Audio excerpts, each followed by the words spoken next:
Cumprimento a todos com a paz do sumo sacerdote Jesus Cristo. É um prazer muito grande mais uma vez estarmos reunidos, juntos, aprendendo na sessão de perguntas e respostas. E hoje, meu amigo, meu irmão, aquele que nos ouve atenciosamente, quero dizer para você que nós vamos mencionar hoje aqui um trecho na palavra de Deus, no livro de Apocalipse, capítulo de número 7 e o versículo de número 15. Por isso estão diante do trono de Deus e o servem de dia e de noite no seu templo, e aquele que está assentado sobre o trono os cobrirá com a sua sombra. Mas, pastor, o trono de Deus no céu vai ter dia e noite? Vai ter sombra? Quem é a luz lá? Meus amigos, e a gente teve que responder essa pergunta, né? E essa pergunta foi respondida da seguinte forma, nesse trecho aqui, nessa palavra, capítulo 7, versículo 15 de Apocalipse. Isso aqui aconteceu na fundação da igreja, quando Constantino fundou a igreja, tá? Em 325. Ele colocou esse versículo a mais, né? Porque é na Bíblia, a Bíblia pode ter, sim, versículo a mais, só não pode ter na Escritura Sagrada. Os discípulos não podiam colocar, e se eles colocassem na Escritura Sagrada um versículo ou tirasse dela alguma coisa, eles teriam parte na maldição. Mas a Bíblia Sagrada, ela não é o plano de Deus, tá? A Escritura sim, mas a Bíblia não. A Bíblia foi uma montagem no correr do tempo. Então Constantino, ele simplesmente acrescentou esse versículo aqui, onde ele diz, né? Glórias a Deus, por isso estão diante do trono de Deus. Ele se intitulou Deus por haver fundado uma igreja, né? E o servem de dia e de noite. Estava falando das pessoas que seriam adeptas da igreja e estava servindo ele ali, diante do seu trono, quer dizer, o trono dele, né? Não é trono de Deus, tá? O trono do Todo-Poderoso.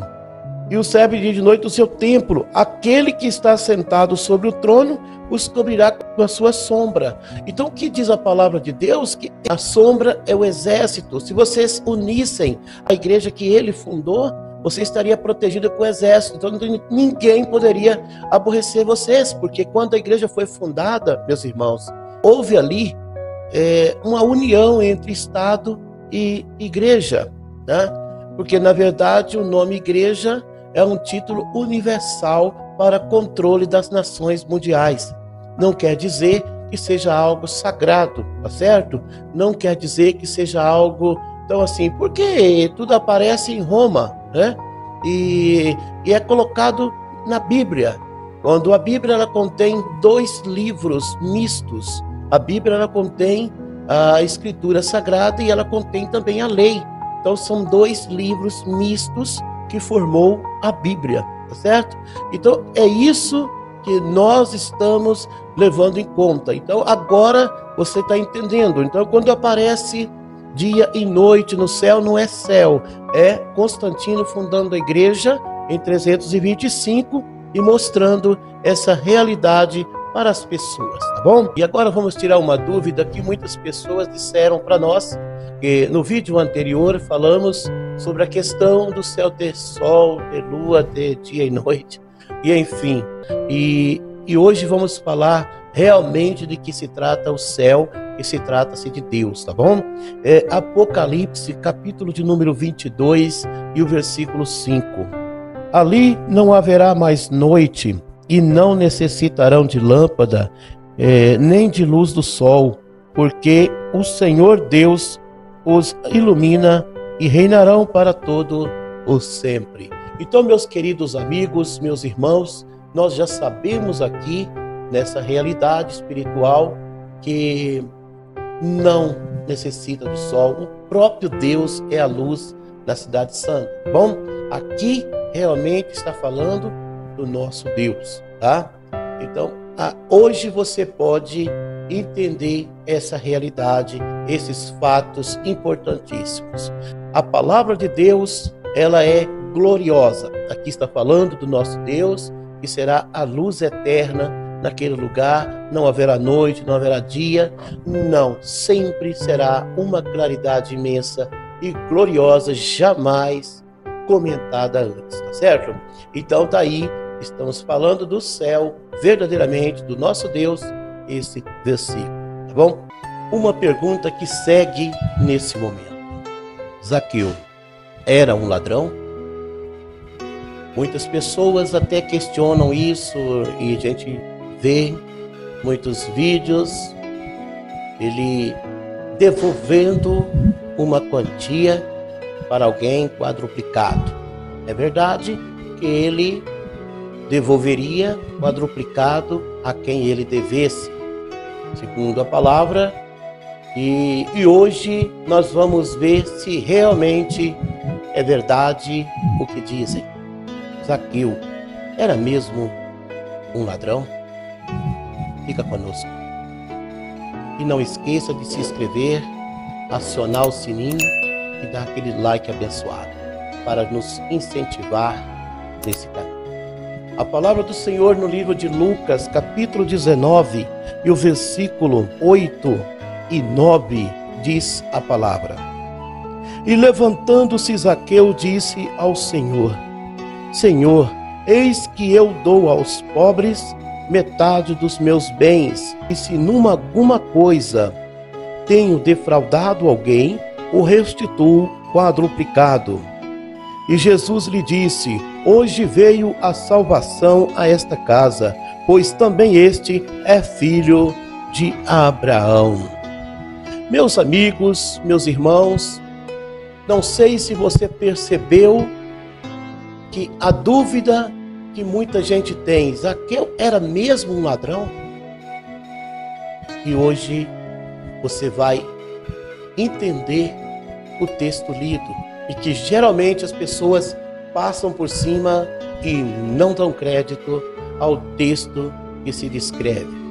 Você nota que ele, levantando-se, ele falou ao Senhor que daria aos pobres, ele era rico, a metade do que ele tinha.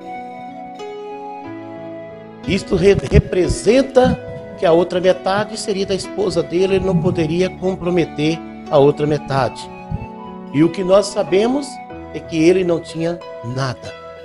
A sua metade estava comprometida, certo? E prossegue ainda o versículo de número 8. E se em alguma coisa tenho defraudado alguém, ou restituo quadruplicado. E se em alguma coisa tenho defraudado alguém, você nota que ele diz: e se em alguma coisa tenho defraudado alguém, eu vou devolver 4 vezes mais. Foi o que a palavra disse, não é verdade? Então, entendemos aqui que Zaqueu não tinha lembrança que ele tinha roubado alguém. Mas, inocentemente ou despercebidamente, se ele roubou alguém, ele queria devolver 4 vezes mais.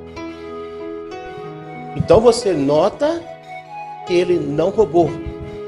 E se aparecesse uma pessoa ali e dissesse: ó, eu tenho prova que você me roubou, ele tinha por obrigação devolver 4 vezes mais para aquela pessoa. Tanto que ele não roubou, que o Senhor mesmo disse, né? Hoje veio a salvação a esta casa. Quer dizer, ele observava a palavra, ele precisava confessar, como diz a Escritura Sagrada, ele precisava confessar a palavra. Então foi isso que ele fez, ele confessou que ele não era um ladrão, ele estava pronto para devolver se caso tivesse roubado alguém, tá certo? Então, quando você for ler esse versículo, leia com mais atenção e você vai descobrir a realidade dos fatos, certo? Então, resumindo, Zaqueu não era ladrão. E você vai ficar um pouco pasmado com isso, hein? No livro de João, capítulo 4, versículo 37 e 38. Porque nisto é verdadeiro o ditado, que um é o que semeia e outro que ceifa. Eu vos enviei a ceifar onde vós não trabalhastes. outros trabalharam e vós entrastes no seu trabalho. Você parou para pensar o que significa isso? Então, agora eu acho que você já está entendendo. Se você está acompanhando os nossos vídeos, você já está entendendo essa palavra. O Senhor está levantando os grupos no final dos tempos para entrar em trabalhos que estão aí, que não trabalhamos, para colher. Porque um planta, o outro colhe, E o que é importante é a colheita. Plantar é importante? Sim, é importante. Mas colher é muito mais importante ainda. Preparar o povo para a colheita. E estamos preparando o povo para a colheita, para o arrebatamento. E os escolhidos de Deus chegam ao conhecimento da verdade. E quando o Senhor fala isso para os seus discípulos, está falando também para conosco, tribo dos filhos de Israel, nos últimos dias. E você está já agora se perguntando, Mas, e todo esse tempo que eu estou em um determinado lugar, tenho ele perdido? Olha, nada é perdido. O importante é você saber aproveitar no final dos tempos, é verdade? Então, se você saber aproveitar agora, unir ao sacerdócio de Cristo, recebendo a palavra de Deus, como você precisa fazer, como o Senhor disse para Nicodemos, necessário te nascer de novo, E você fizer isso, ok, você está tudo bem. Caso contrário, não terá nenhum benefício. Aí todas as obras se tornam sociais. E a doutrina que às vezes é seguida, ela acaba se tornando uma doutrina de homem, Porque o sacerdócio de Cristo é a importância para nós, é o ponto principal da nossa vida, pois precisamos dele, porque também ele representa a circuncisão que o próprio Deus falou com Abraão que seria perpétua, E Jesus, o sumo sacerdote eterno, é a nossa circuncisão. Não recebendo ele como sumo sacerdote, não tem a circuncisão. E o trabalho perpétuo que o Senhor disse não está operando em nós. Portanto, não fazemos parte da família de Abraão, Mas você recebendo o sacerdócio de Cristo, tudo se torna aproveitoso na sua vida, certo? Deus te abençoe poderosamente. Se houver alguma pergunta relacionada a isto, escreva nos comentários. Nós estamos aqui para te ajudar e isso é muito importante, tá bom? Eu quero levar você na pergunta sobre o final dos tempos também, Daniel capítulo 12 e o versículo 7. Queridos irmãos, vamos para a leitura e quero que você medite e procure na sua Bíblia juntamente conosco, tá certo? E ouvi o homem vestido de linho que estava sobre as águas do rio, o qual levantou ao céu a sua mão direita e a sua mão esquerda e jurou por aquele que vive eternamente. E isso seria para um tempo, tempos e metade do tempo. E quando tiverem acabado de espalhar o poder do povo santo, todas estas coisas serão cumpridas. Meus amigos, é muito importante nós termos noção disso, Não vamos entrar na parte dos tempos aqui, porque em breve teremos esse vídeo aqui sobre a questão de tempo, tempos e metade do tempo. Mas hoje vamos falar, tudo será cumprido após espalhar o poder do povo santo. E hoje você sabe o que é o poder do povo santo? O Senhor disse que o Evangelho do Reino é o poder que dele testifica, é a Escritura Sagrada. E o povo santo, um povo totalmente separado do mundo, do sistema, realmente como o Senhor começou, é o fim.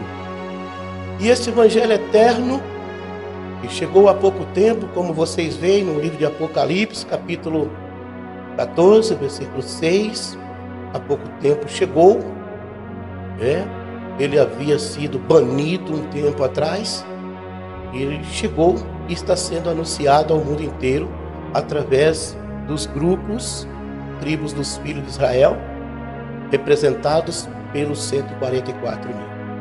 E você hoje não está vendo, o Evangelho eterno, senão por esse grupo pregado. Porque ninguém pode falar o Evangelho eterno se antes não tenha professado, se antes não o tenha conhecido. E esse poder do povo santo será terminado. Isso ocorrerá no arrebatamento do sumo sacerdote Jesus. E muitas pessoas não sabem e até colocam confiança que haverá salvação depois do arrebatamento do sumo sacerdote Jesus. E isso não vai acontecer. O Espírito Santo não agirá naquele tempo. Aquele tempo será idêntico ou parecido ao tempo da proclamação, quando Jesus Cristo ainda era Jesus Cristo, não tinha passado pela cruz, que ele não converteu ninguém. E as pessoas não se arrependeu, mas ele chamou a dedo. E esse tempo vai ser avisado de uma certa forma, como nós já sabemos que as duas testemunhas, elas virão e proclamarão o Evangelho eterno, resumidamente em algumas palavras: não pegue o sinal da besta. Ele vai dizer para todo israelita: não pegue o sinal da besta. Elas ficarão em Jerusalém. Mas então, o gentio já terá sido julgado, já foram arrebatados. Não tem resta mais tempo. Quem é julgado, irmãos, não consegue mais entrar na salvação. Por que não consegue, pastor? Ele não consegue, irmãos, porque tem um versículo na palavra que diz que a porta estreita, poucos há que encontrem. Quer dizer, poucas pessoas conseguirão encontrar. E quem não conseguir encontrar é porque não terá chance mais, porque foram julgadas. E se elas estão procurando, é porque estão vivas. Então ela não vai conseguir mais. São as pessoas julgadas vivas. Nós estamos vivendo o julgamento agora, ou conhecido no Mateus 24, 32, o verão, né? Estamos no julgamento agora, porque é o tempo do juízo de Deus. Apocalipse 14, 7. E esse poder do povo santo será anunciado. Depois não haverá mais salvo entre os gentios. Os remanescentes israelitas passarão por tantas turbulências. Não é uma grande tribulação como muitos propagam, mas é a tribulação dos judeus. Porque a terra em si estarão dando presente uns para os outros, estarão reinando a paz desse anticristo que estará reinando naquele tempo. E agora, meus irmãos, nós estamos levando em conta que o Evangelho eterno, ele está sendo anunciado. Você que acha que é uma pessoa escolhida por Deus, procure-nos. Porque no livro de Mateus, capítulo 24, 31, diz que os anjos de Deus serão enviados para juntar os escolhidos na face dos céus, né? Então, amados irmãos, é isso que nós estamos fazendo. Ou você pensou que era anjos, né, vindo diretamente do céu, ou enviados de Deus? Porque a palavra anjo é enviado de Deus, tá? Então, amados irmãos, é isso que nós estamos fazendo para ajudar você a entender a Escritura Sagrada. E não basta. Tem que se unir às tribos dos filhos de Israel. Tem que receber o sacerdócio de Cristo na sua vida.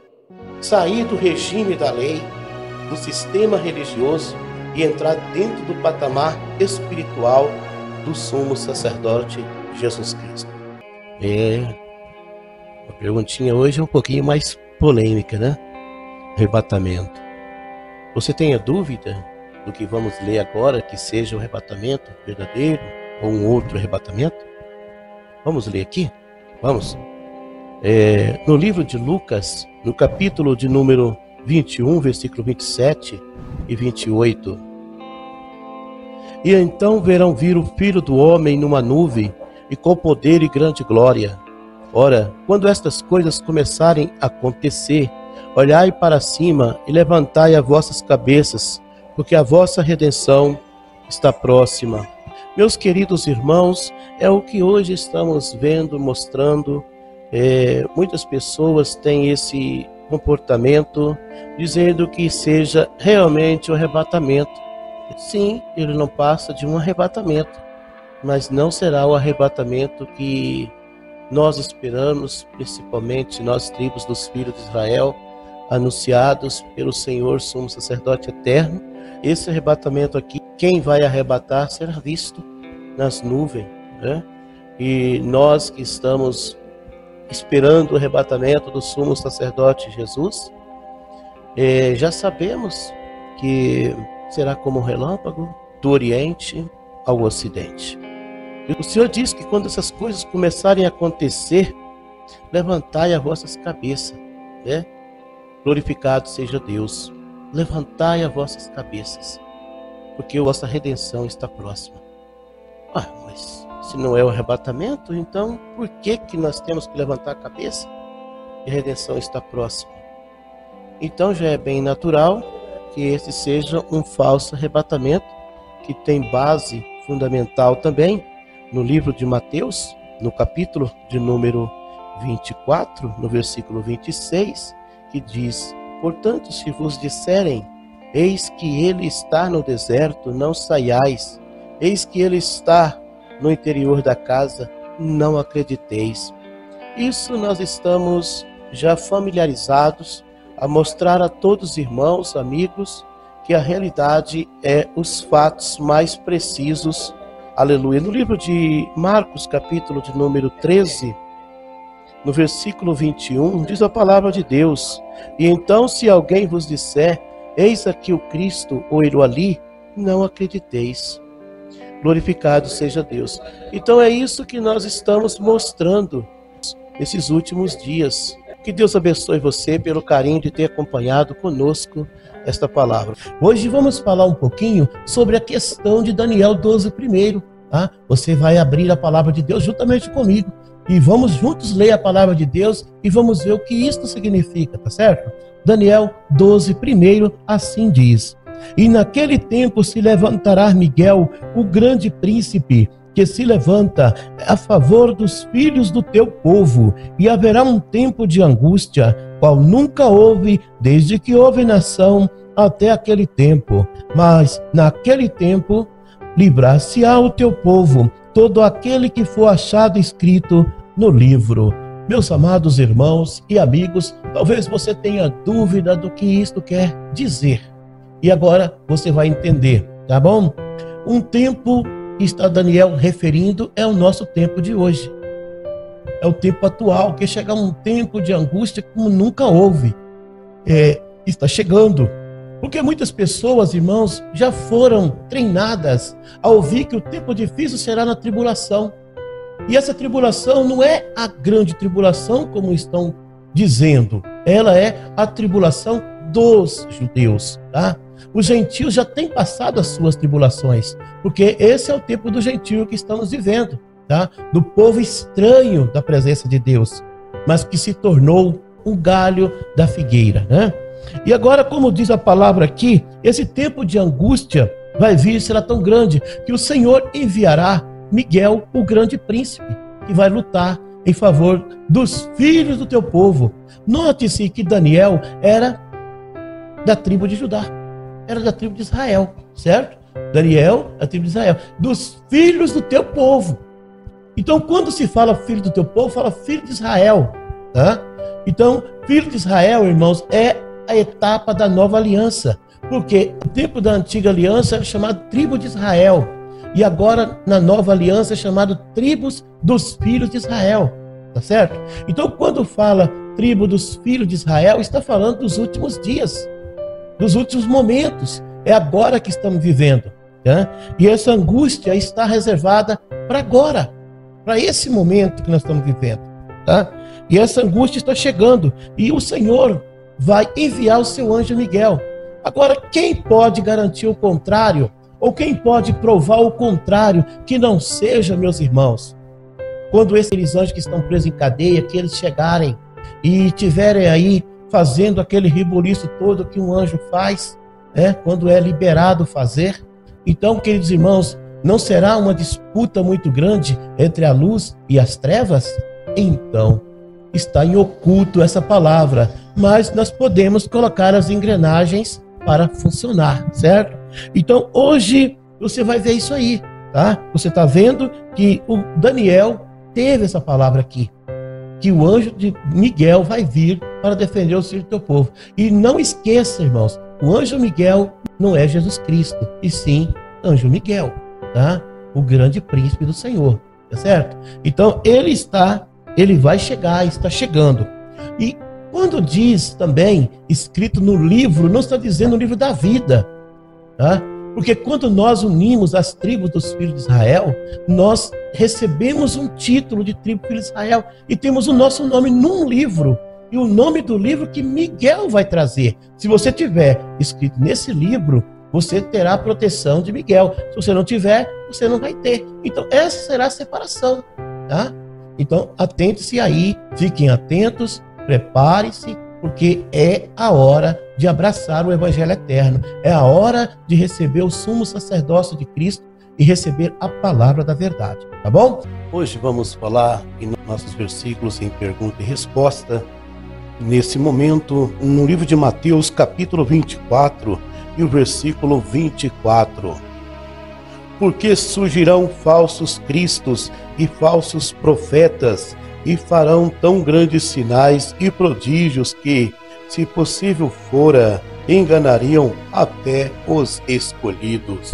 Meus amados irmãos e amigos, hoje nós estamos mostrando para você que há necessidade de entender mais profundo a palavra de Deus.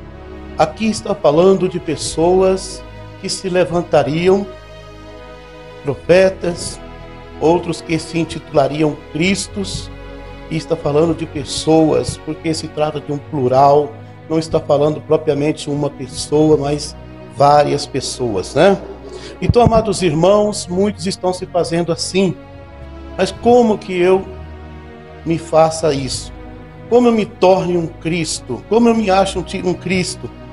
Irmãos, é quando eu puxo a glória de Deus para mim, e quando eu arrumo um grupo de pessoas que apoiam minhas ideias. Ela não é a palavra de Deus, não é a interpretação da Escritura, mas uma ideia. E eu quero dizer para você que é prejudicial para qualquer ser humano seguir outra pessoa baseado numa ideia. Muito cuidado, muito perigo. As pessoas estão num determinado local e está descontente, ele projeta a sua ideia, faz a sua própria ideia criar vida e ali prepara as pessoas para valorizar as suas ideias. Cuidado para não seguir pessoas nessa condição, porque como essa pessoa está correndo o risco de ter uma salvação totalmente destruída, você também pode estar numa salvação destruída. Agora eu te pergunto, todos os dogmas dos quais nós conhecemos, sempre um dia houve alguém descontente e trouxe essa ideia. Todos dizem que é o Espírito Santo que os governa, mas ele diz que tal coisa não é pecado.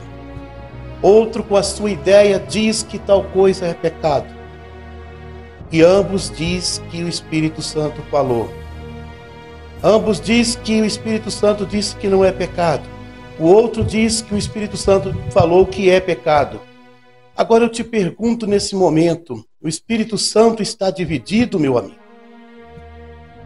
Aí você pode me perguntar, mas o Espírito Santo deve estar no local que está falando propriamente na Bíblia.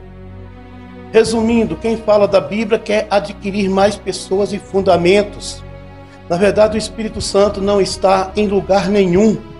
Por quê? Porque o próprio Deus não faz acepção de pessoas. Ou ele apoia todos que fazem as coisas certas, ou ele não apoia ninguém. Então hoje eu quero dizer para você que nós temos o sumo sacerdote Jesus Cristo, que está pronto para tirar você do sistema. Basta que você queira fazer isso. Também ele não te obriga, nós não te obrigamos. Você tem que aprender a palavra de Deus, estudar, examinar a palavra de Deus, porque dela testifica a salvação. Então, meus amados irmãos, é preciso sim todo ser humano sair do sistema. É preciso nós deixarmos o sistema para termos uma vida consagrada com Deus. É preciso nós vivermos na presença do Senhor para termos uma bênção de Deus na nossa vida. Louvado seja o nome do sumo sacerdote Jesus. Muitos Cristo, muitos profetas falsos estão se erguendo nos últimos dias. Atenta-te e fique bem preparado, porque essas coisas estão e hão mais de acontecer. Eu quero convidar você para nós juntos abrirmos a palavra de Deus no livro de João, Evangelho de João, capítulo 5, versículo 31. Se eu testifico de mim mesmo, o meu testemunho não é verdadeiro. Meus amados irmãos, amigos, vocês que estão acompanhando sempre aquela pergunta e resposta atualizada para você, sua família e todos crescerem conosco, obedecendo e servindo o sumo sacerdote Jesus Cristo. Eu quero dizer para você o que você tem, o que você acha que seja a palavra testificar. Então, meus amados irmãos, se eu fiz a minha própria ideia, fundei o meu próprio pensamento e levei a minha própria mensagem, então o que faço é mentira. Isto é quando o Senhor testifica da sua missão. Porque em outros textos encontramos o Senhor dizendo: ainda que eu testifico de mim mesmo, meu testemunho é verdadeiro. Isto quando ele fala dele mesmo. Então, meus queridos irmãos, nós vamos falar aqui. Jesus, o nosso sumo sacerdote eterno, não veio testificar dele mesmo. Ele veio prosseguir uma obra que começou lá no Monte Sinai, quando Deus trouxe os 10 mandamentos para Moisés e o povo de Israel seguirem até os nossos dias. Então, quando ele trouxe essa palavra, meus irmãos, os homens, no curso da história, tirou os 10 mandamentos, tirou essa palavra e o sacerdócio implantado pelo próprio Deus, usando Moisés, tudo foi tirado. Mas o sumo sacerdote Jesus Cristo veio arrumar o que estava quebrado e trouxe e arrumou tudo, espiritualizou as tribos dos filhos de Israel, as 12 tribos, trazendo os 12 discípulos para anunciarem o Evangelho eterno. Então, meus queridos amigos, ele veio implantar a espiritualidade nas tribos dos filhos de Israel. E isso ele deu o nome de Nova Aliança. Isto porque já existia uma antiga aliança. E se essa verdade que a antiga aliança existia, ele estava mais do que nunca fazendo com que a nova aliança pudesse prosperar. E isso eu estou dizendo para você, ele não veio fundar igreja. O Senhor Jesus não veio fundar igreja, até porque a igreja era algo novo, não existia no Antigo Testamento. E se ele disse que não testifica dele mesmo, ele estava reutilizando o que o Pai já havia formado, isto é, as 12 tribos de Israel. Então, amados irmãos, a igreja não foi fundada por Cristo. Glorificado seja Deus. E no próximo vídeo eu quero dizer para você que também os discípulos não a fundaram. E você está aprendendo. Quando tiveres dúvida, volta lá novamente no vídeo e novamente veja e observe para que você não seja enganado. Porque a função do diabo é enganar as nações. e todos os povos da terra. Que você não seja esse povo enganado, mas cresça obedecendo o sumo sacerdote Jesus Cristo. Glorificado seja Deus. No vídeo anterior dissemos que o Senhor Jesus, sumo sacerdote eterno, não fundou igreja. Também vou provar para você hoje que também não foi fundada pelos apóstolos. Convido você, nesse momento, no livro de João, capítulo 14, versículo 26, a leitura nesse momento. Mas aquele Consolador, o Espírito Santo, que o Pai enviará em meu nome, esse vos ensinará todas as coisas e vos fará lembrar de tudo quanto tenho dito. Meus amados amigos, pelo que vocês veem aqui, o Senhor não fez isso. O Espírito Santo lembrou os discípulos de tudo que o Senhor disse. Então, o que o Senhor disse foi realmente uma nova aliança. O que eles fizeram, além de proclamar o que o Senhor já havia dito.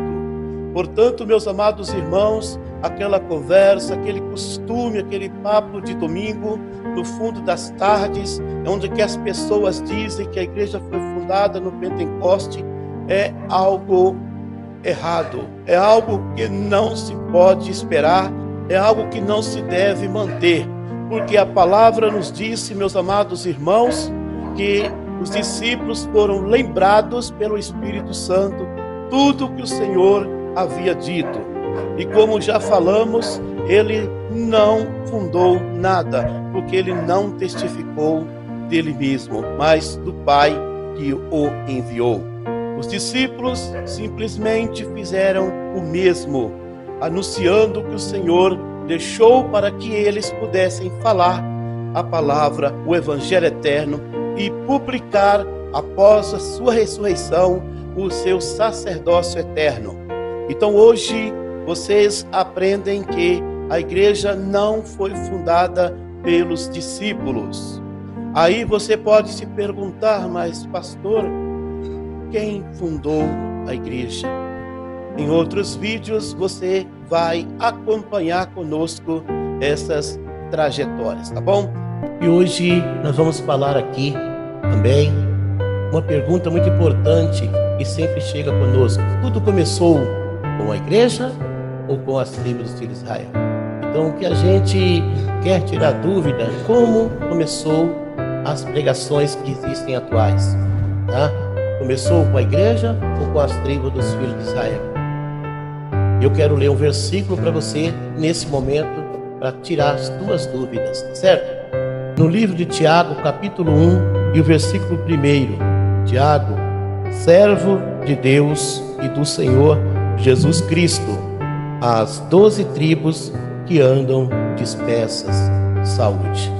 Esse versículo nos dá o esclarecimento profundo de que não existia igreja.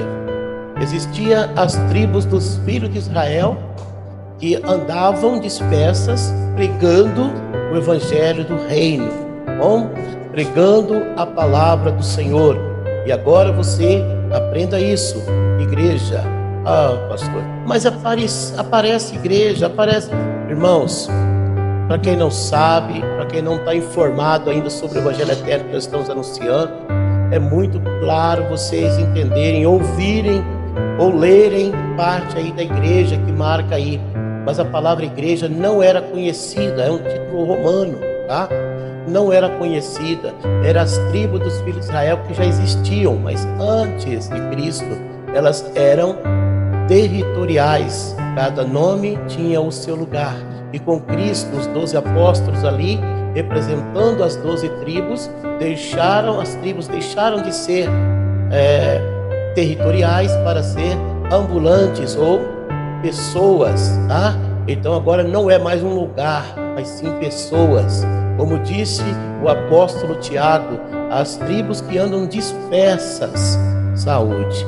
Então ele cumprimentou as 12 tribos que estavam pregando a palavra do evangelho eterno ou evangelho do reino, que se dá a mesma coisa. Bom, Constantino, infelizmente, ele fez algo que, para você sair disso, é preciso ser revelado pelo Senhor. E se você for revelado, você vai entender o que nós, tribos dos filhos de Israel, estamos anunciando, certo? Amigos, uma pergunta sempre segue. A igreja, ela veio do começo? Lá de trás, quando Cristo sobe, a igreja está diante de nós? Ela é a compromissada com Deus e que terá parte no arrebatamento? Não. Lamento dizer para você que queira ouvir outra coisa. A igreja não faz parte da promessa do arrebatamento. Como já explicamos em vídeos anteriores, também este nós podemos dizer que o Senhor deu continuidade ao trabalho que ele começou, que o Pai começou lá atrás e que o homem desfez. E agora o Senhor, ele está progredindo e está restaurando e tem restaurado a nova aliança e aplicou ela com o seu sumo sacerdócio eterno. E hoje, meu amigo, meu irmão, estamos nesse propósito com Deus. E você pode ver comigo que as tribos dos filhos de Israel foi a continuidade de Cristo nesta nova aliança. Em Tiago, capítulo 1, versículo 1 diz: Tiago, servo de Deus e do Senhor Jesus Cristo, as 12 tribos que andam dispersas, saúde. Então, amados irmãos, as 12 tribos do passado que eram territoriais tornaram-se espirituais porque estavam dispersas, andavam, eram pessoas e estavam ali. Cristo realmente teve esse propósito de restaurar as tribos dos filhos de Israel, espiritualizando-as para pregarem o evangelho eterno. E hoje você pode entender que Tiago disse bem claro, não foi a igreja, e sim as 12 tribos. Deus abençoe você pelo carinho de estar sempre conosco. Eu quero levar você hoje, juntamente comigo, no livro de Mateus, capítulo 19, versículo 9. Eu vos digo, porém, que qualquer que repudiar sua mulher, não sendo por causa de fornicação, e casar com outra, comete adultério. E o que casar com a repudiada, também comete adultério. Meus amigos, há uma polêmica muito grande acerca desta palavra, que muitas pessoas ficam duvidosas, né? Porque a realidade é que o liberalismo está reinando nos corações. E hoje eu quero dizer para você, tá? Para quem não sabe, em Israel existe um tipo de casamento chamado casamento não oficial para noivo, tá? E ficava por tradição um ano ali naquele casamento não oficial até ser um casamento oficial. E os jovens iriam para suas casas, mas manteriam um compromisso. E todo compromisso feito teria que manter a fidelidade, né? Teria que manter aquela vida normal como se fosse casado, para manter a honra da família. Naquele noivado que nós gentios chamamos, ali tinha aquele compromisso. Se um deles causasse uma infidelidade por motivos ou outro, não poderia aceitar. A família teria que rejeitar aquele casamento. E a pessoa que era inocente ou não teria devido, no caso, ele poderia casar novamente com outra pessoa, claro. E aquela pessoa que cometeu tal ato ilícito, que chamamos de prostituição, essa pessoa não podia mais casar. Lá em Israel tem esse costume até os dias atuais. E quem casasse com essa pessoa também cometeria adultério, né? Porque estava adulterando ou aceitando a desonra daquela outra família. É uma coisa tremenda, irmãos. É um sistema bastante difícil, porque nós gentios não temos esse tal costume, né? Mas Israel tem isso. Nós gentios, nós temos que preservar o casamento. Claro, você casou oficial, você tem que manter a sua postura. Até então, no vídeo posterior, eu quero mostrar para você essa postura de um verdadeiro casado, tá bom? E aí agora você pode entrar conosco nesta palavra tão gloriosa, maravilhosa e tremenda, tá? Que Deus abençoe poderosamente. Eu quero dizer para você que em nome do sumo sacerdote Jesus Cristo, é preciso sim a gente ter compromisso, tá bom? Então, se é um noivo, uma noiva, não tem nenhum compromisso. O casamento oficializado é que vale diante da nova aliança, tá? Na antiga aliança, ou na lei ismaelita, não existia essa parte aí, tá? Na antiga aliança, existia o casamento não oficial e o casamento oficial. Que Deus abençoe poderosamente em nome do sumo sacerdote Jesus Cristo. Que Deus abençoe poderosamente. Amém. Senhor meu Deus, Senhor meu Pai poderoso, Senhor da glória, eu te agradeço, meu Deus querido, em nome de Jesus Cristo, sumo sacerdote eterno. Eu te peço, meu Deus, continue abençoando teus filhos, ó Deus querido, nas perguntas e respostas. Em nome do Santo de Israel, eu te peço, bondoso Deus, misericórdia, em nome de Jesus Cristo, o sumo sacerdote eterno, nosso Senhor. Amém e amém.